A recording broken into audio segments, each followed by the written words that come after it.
मैं doctor that's MBBS DCH MIAP pediatrician with more than 25 years experience with deep interest in brain development of the child. Come on, let's start the journey. ये सफ़र pregnancy से 6 महीने पहले शुरू होगा और जब तक बेबी 3 से 4 साल का नहीं हो जाता तक चलेगा। इसमें मदर और फादर दोनों को बहुत एक्टिवली पार्टिसिपेट करना पड़ेगा और हम हर उस एस्पेक्ट को डीपली टच करेंगे जिससे हमारा बेबी बनेगा सुपर इंटेलिजेंट, स्मार्ट और हेल्दी। क्या प्रेगनेंसी 1 साल की होनी चाहिए?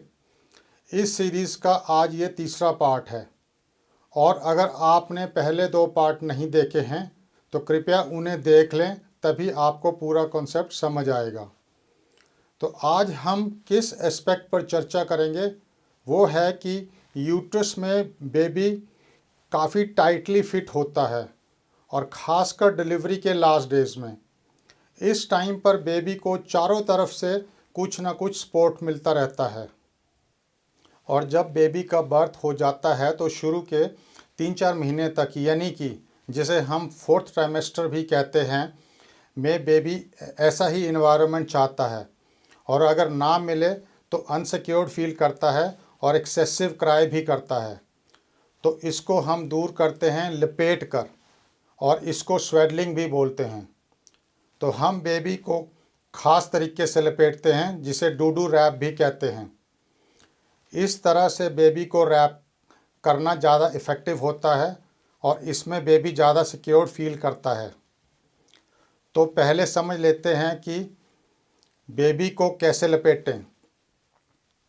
इसमें आप 3 से 3.5 फीट का स्क्वायर कपड़ा बेबी के साइज़ के हिसाब से ले सकते हैं जिसमें अपने बेबी को लपेटना है।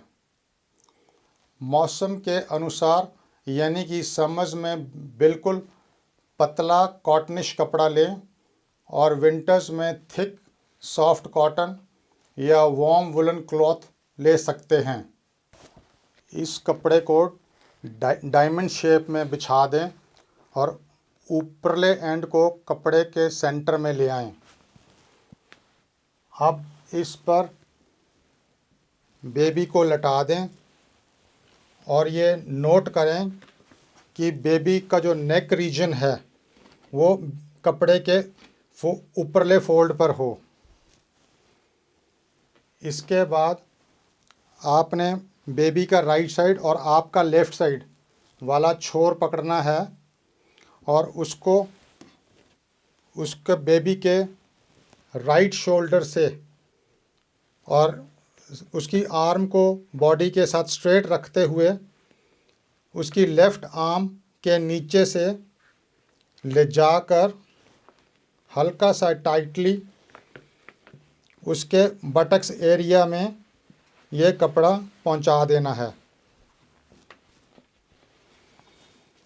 और इसके बाद आपने निचला हिस्सा जो बेबी के पैरों वाला हिस्सा है उसको पकड़ के पैरों के थोड़ा सा निचले एरिया से फोल्ड करके बेबी के लेफ़्ट शोल्डर के नीचे से निकालना है और बेबी के पीठ पर ये थोड़ा टाइटली ऐसे पहुंचा देना है। इसके बाद जो ऊपर का जो कपड़ा है, जो बेबी के लेफ़्ट शोल्डर के ऊपर जो कपड़ा है उसको थोड़ा फोल्ड करके बेबी के चेस्ट पर ले आना है। बेबी के चेस्ट पर लाने के बाद जो बेबी के लेफ़्ट एंड, इसमें आप चेक कर लें कि बेबी की बाजू बेबी के बॉडी के साथ स्ट्रेट लगी हो और इसके बाद आपने लेफ़्ट एंड का जो छोर कपड़े का पकड़ के उसको बेबी के ऊपर पूरा ऐसे रैप कर देना है। रैप करके उसको बेबी के फ्रंट में लाके ऐसे टाइट कर सकते हैं। तो इसके बाद ये डूडू रैप हो गया है। इसमें आप देखेंगे कि ऊपर से ये कंपैरेटिवली टाइट है और नीचे से थोड़ा लूज़ है। तो इसमें हमने बेबी के अपर लिम्स को रिस्ट्रिक्ट करना है और नीचे के लातें और को बेबी आराम से हिला सकता है। तो ये हमारा हो गया डू रैप।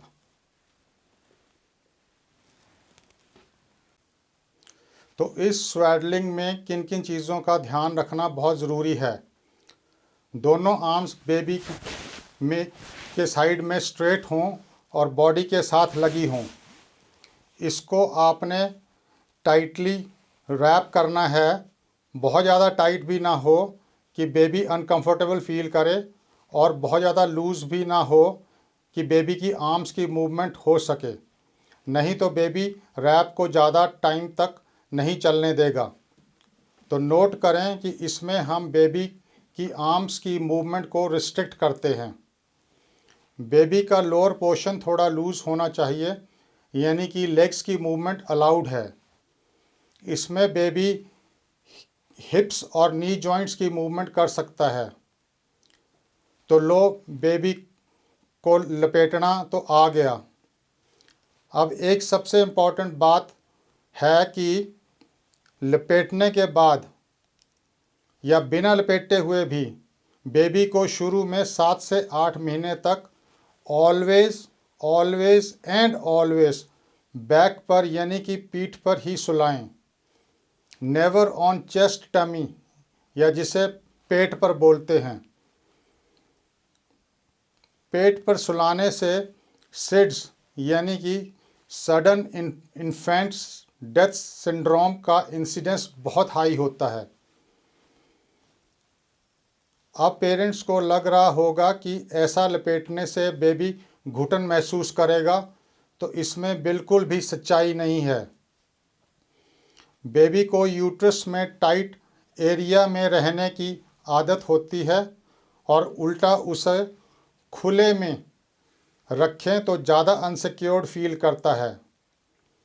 तो स्वेडलिंग कब से कब तक करनी चाहिए?